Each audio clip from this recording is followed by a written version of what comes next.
Today, instead of packing an order with me, please join me while I open this box. I've just cut the tape and I'm so excited to see what's inside.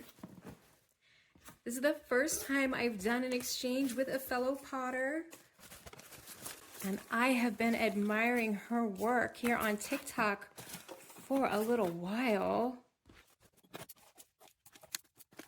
You can see it's been so carefully wrapped.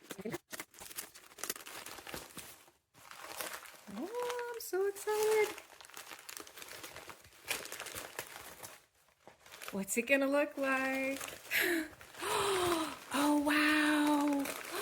You guys, it's so pretty.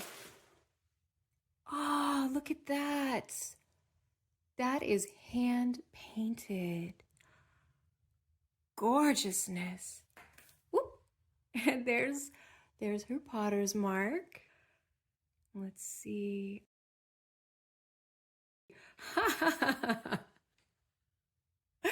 A fucket bucket. I love it. That is so fun. Her work is really fun. She has a lot of mugs that have funny sayings on them, and also mugs that are just these beautiful flowers. Look at this hand painting and this glaze.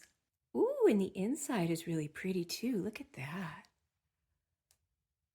Gorgeous, gorgeous, gorgeous. Nice comfy handle. This is such a lovely mug. Thank you so much. I love it. So if you want to find this potter and get your own beautiful mug, look for Steel Rain Pottery by Lisa. Thank you so much, Lisa. And we have some cute stickers. Yes, this is true. Awesome. This was so much fun. Thank you again. And I do believe Lisa might be organizing more mug exchanges. So if you are a potter and want to get in on that action, find Steel Rain Pottery here on TikTok.